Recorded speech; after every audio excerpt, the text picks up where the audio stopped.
back to my channel.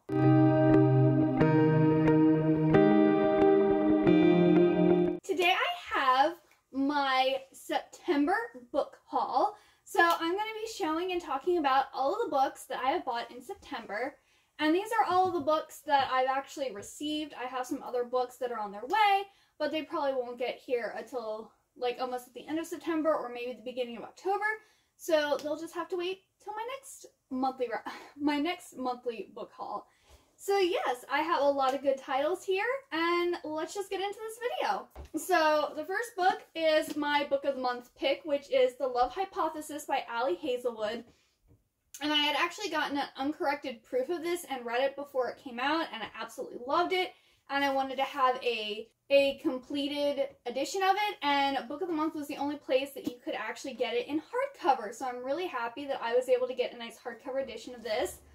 And if you haven't heard about this, even though it's been like all over Instagram and BookTube and Book Talk, it's been everywhere. This is about a scientist, professor, and a PhD student. And the PhD student, Olive, wants to convince her best friend that it's okay for her to date her ex-boyfriend.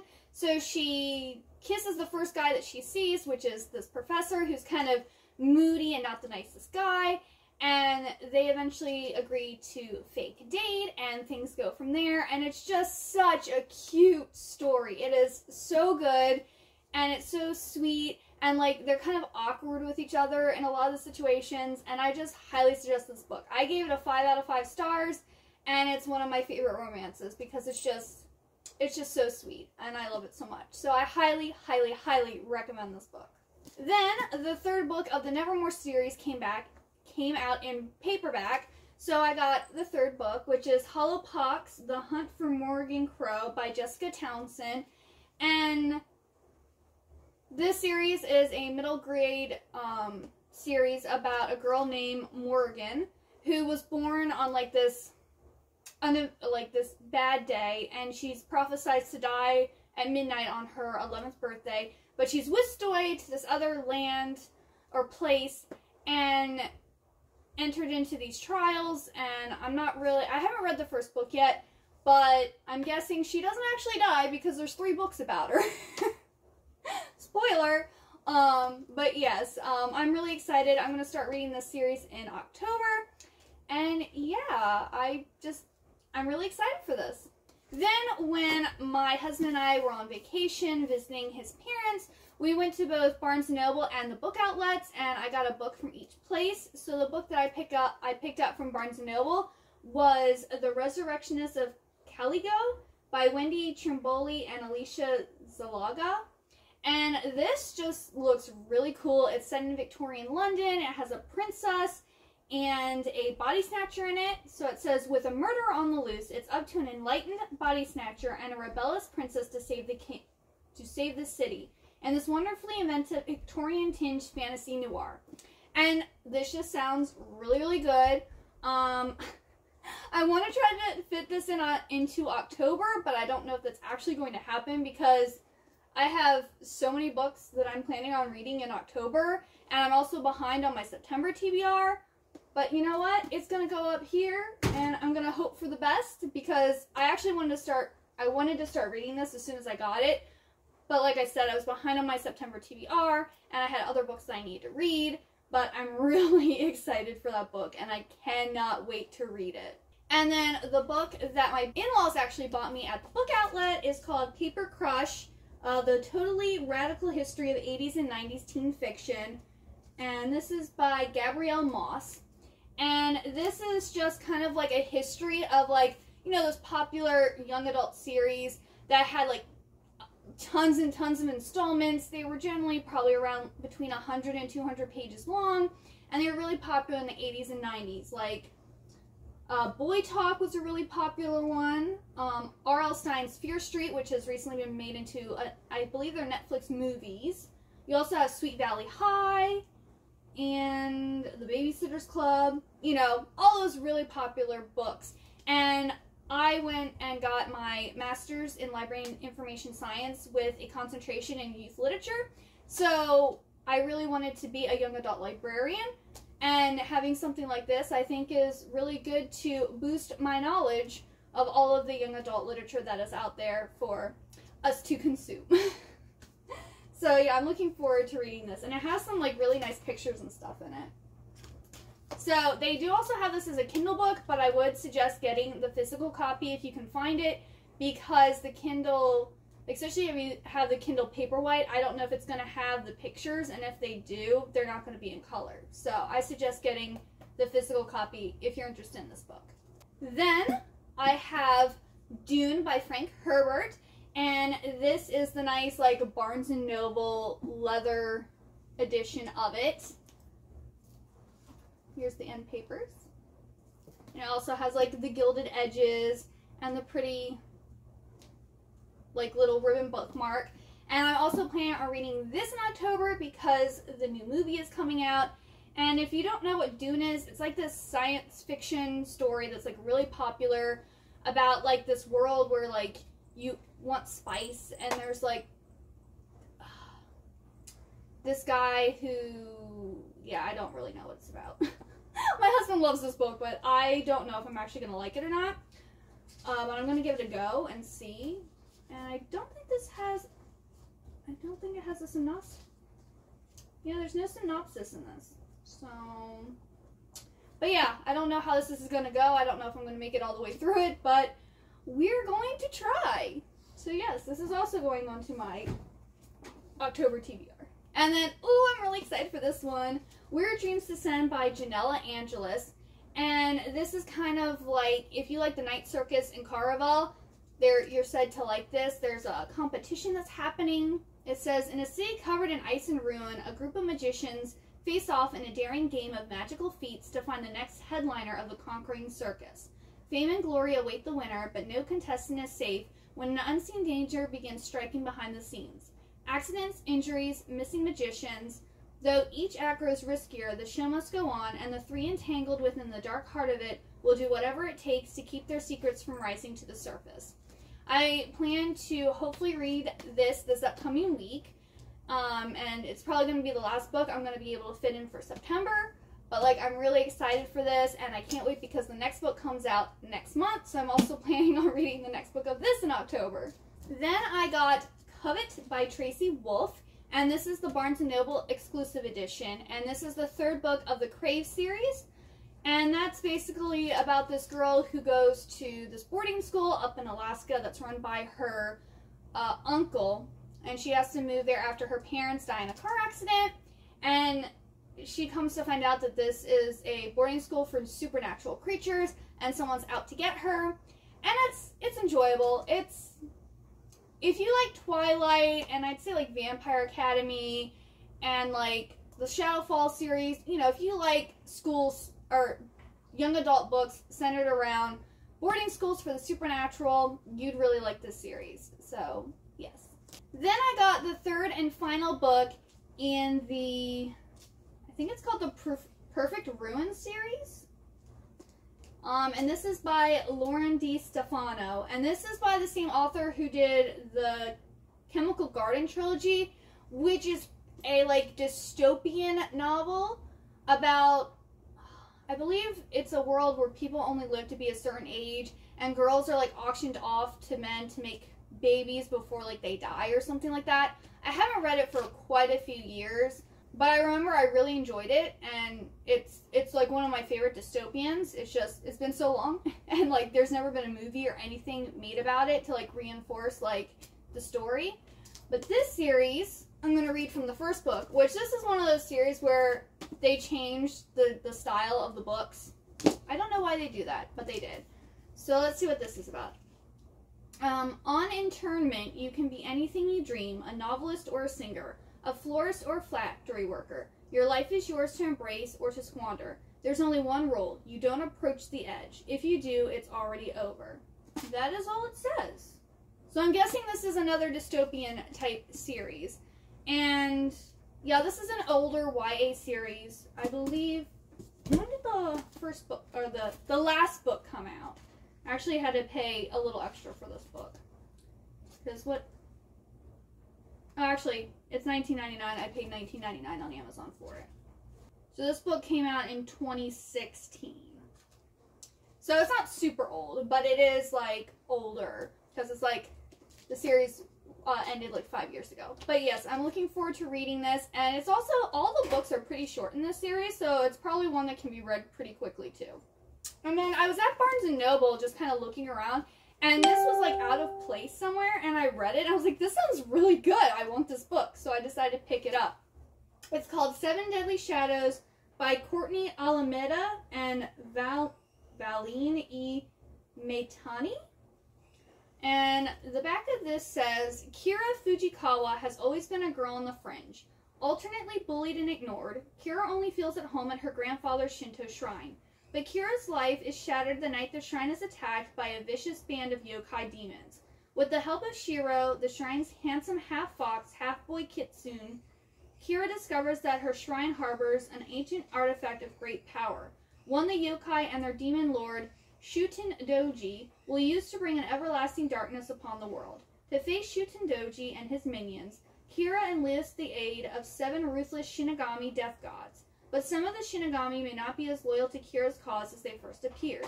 Kira must decide which of the death gods she can trust before the unlikely heroes rise as one to face an army of unimaginable evil.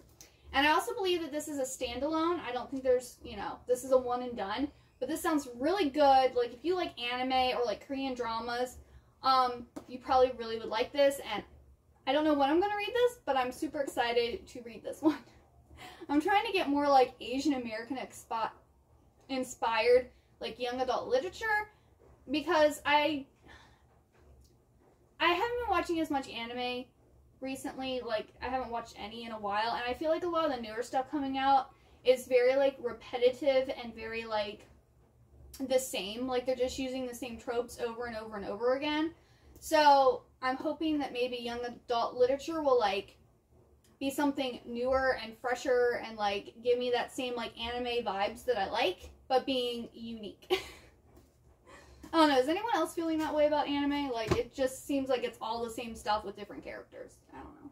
And then I was at Weiss and I saw that George R.R. Martin's recent book, Fire and Blood, which is a prequel series to the Game of Thrones. This book happens 300 years before the Game of Thrones. But like, I have all the mass market paperbacks of this series, so when I saw that this one had come out in the same format, I decided to pick it up. And this one says, set centuries before the events of the Game of Thrones, Fire and Blood is the first volume of George R.R. Martin's definitive two-part history of the Targaryens in Westeros. It begins with the legendary Aegon the Conqueror, creator of the Iron Throne, and goes on to recount the generations of Targaryens who fought to hold that iconic seat, all the way up to the civil war that nearly tore their dynasty apart. With this essential chronicle as related by a learned Maester of the Citadel, readers will gain a fresh appreciation for the dynamic, often bloody, and always fascinating history of Westeros. I don't know why that was so hard to read. But yes, if you didn't know, there's a prequel series. Even though George R.R. Martin has not finished the Game of Thrones series, he is writing a prequel trilogy. Or prequel, I guess, duology. Why? Well, I guess it gives us something until his next book, right? I mean, I've only read the first 2 Game of Thrones books. They're kind of a little confusing and frustrating to read because there's so many different perspectives. And I'm one of those, I don't really like more than like 3 max perspectives because I tend to only like certain perspectives, and then other people's perspectives make me bored.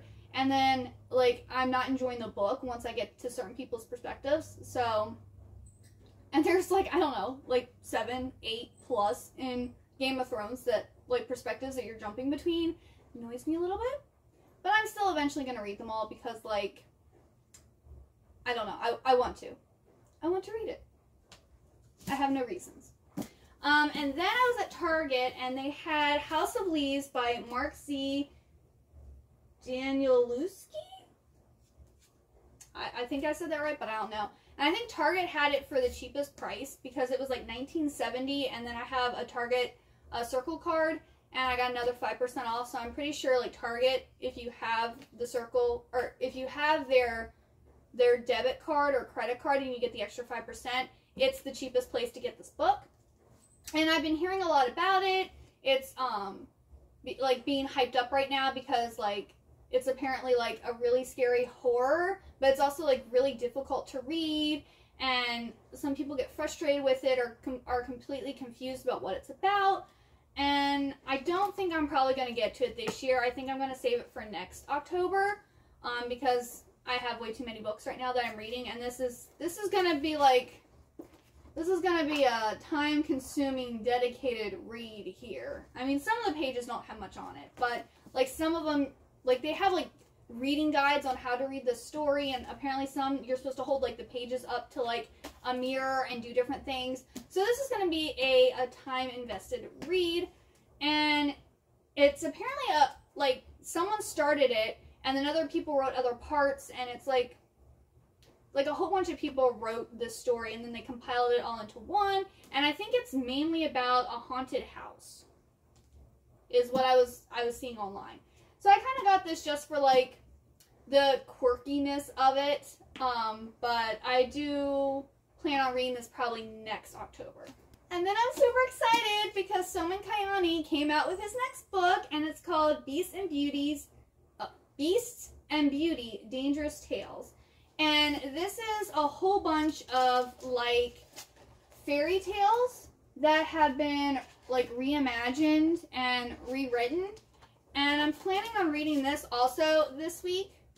I'll probably read this before this book.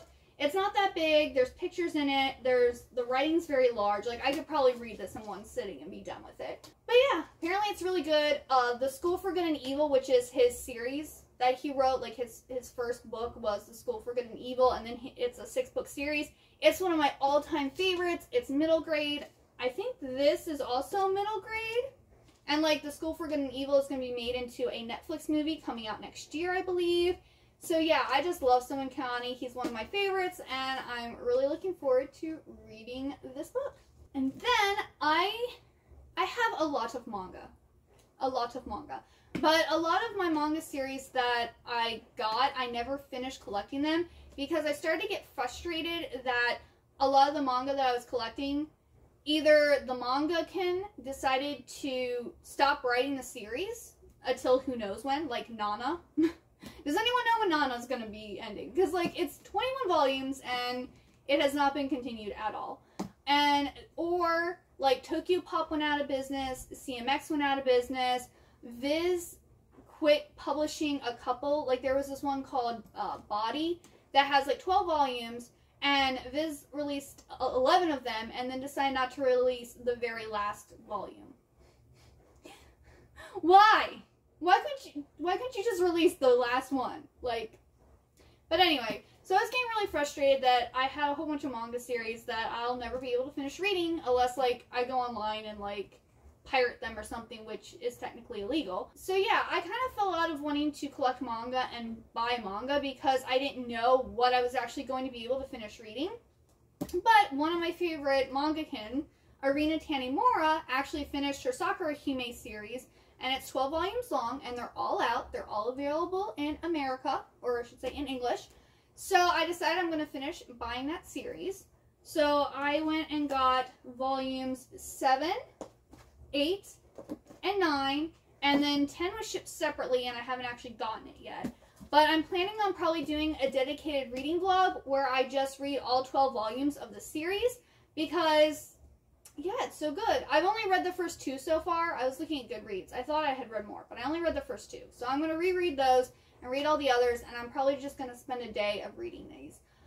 I don't know when that's going to happen. Maybe in November, because my October is completely booked.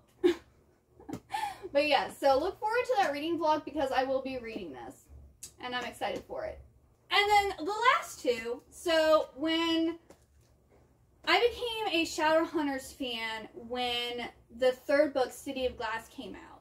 So I didn't know about the series or anything, and then when City of Glass came out, Walden Books had like, which if you don't know what Walden Books is, it was like a sister, like a smaller sister store of Borders, and they no longer exist, sadly.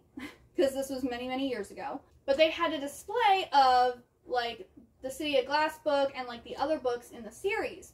Well, I was like, ooh, this series looks cool. But they only had, like, the City of Bones and City of Ash in a paperback. So I bought the first book, City of Bones, in paperback. Absolutely loved it. Went to the store right away after I finished it and got City of Ash in paperback, and then I got the new City of Glass book, and ever since then, anytime Cassandra Clare comes out with a new book, I buy it on release date. But I had all of them in hardcover except for the first 2 books because I was a little delayed in my fandom. But someone was selling, I think, their private collection on eBay, and so they had the first 2 books, first editions, in hardcovers. And I was like, yes, I want all of her books in hardcover. I want to have them all beautiful so that one day when I actually, like, get a house and I have a library, I can have, like, a beautiful, dedicated, like, Cassandra Clare shelf. Or maybe by that point it will be a bookcase because she releases so many books. But yes, I'm so happy now that I have all of her books in hardcover. So yay. And these are actually in pretty good condition. They're a little messed up here at the top, and then, of course, the pages are yelling a little bit because these are, what, back in, like, 2008 or something like that. So these are, you know, they're over a decade old, so they're not going to be in pristine condition. But yeah, I'm so happy that I finally have all of them in hardcover. I'm so happy. Yes. So yes, those are all of the books that I got in September. And if you like this video, please give it a big old thumbs up. Also hit that subscribe button down below and the bell. That way you'll know the next time I post. And I hope you look forward to my next video. Bye-bye!